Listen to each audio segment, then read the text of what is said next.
revisit our top story of this evening, the controversial diesel ban, where the Supreme Court has reserved its order. Joining us now on the phone line is Anumita Roy Chowdhury, the Executive Director at the Centre for Science and Environment, someone who's been very closely involved in this case. Anumita, appreciate you joining us. Let me start by asking you what you make of what has transpired in court today, because it seems like the government is batting against the levy of an environmental cess, or at least a levy of an environmental cess at the behest of the Supreme Court, and the car companies continue to maintain that why should the polluter pay principle apply only to auto manufacturers? Yes, and so you know what, we are really hopeful that the government will really understand the pollution and public health implications of dieselization. And the very important point that was made today by the amicus in the court is that you have to equalize the taxes that the diesel car and the petrol car owners pay to the government. For the same usage, you cannot allow the diesel car owners to pay less taxes to the government. And if you do that, then that will take away the incentive for diesel cars, which is fanning dieselization today. Now, we really are hoping that this cosmetic and symbolic suggestion that has come from the industry of just 1%, that is absolutely a mockery of the current differential.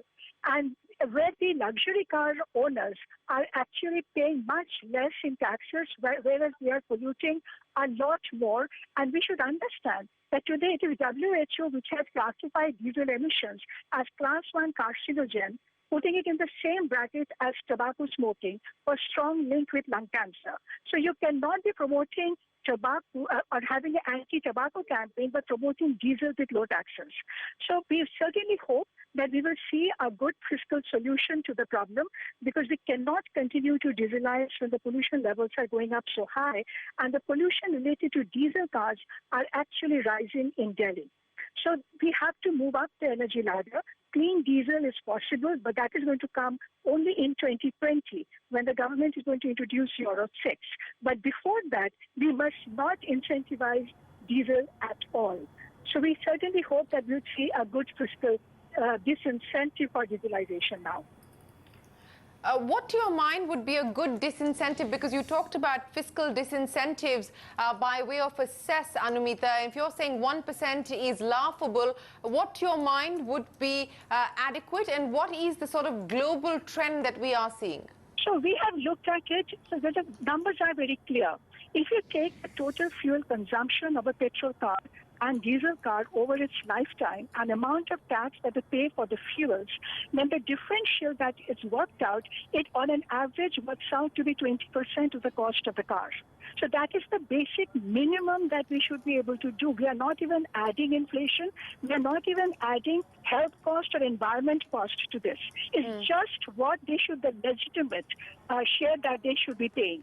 So 20% has to be the minimum. So 1% certainly is laughable. 1% is laughable. 20%, not sure if the government will go as far as that, or whether the Supreme Court will suggest or direct an environment cess. As we pointed out earlier, the order currently stands reserved. Anumita, as always, a pleasure speaking with you here on India Business Hour. Thanks very much for your time. But coming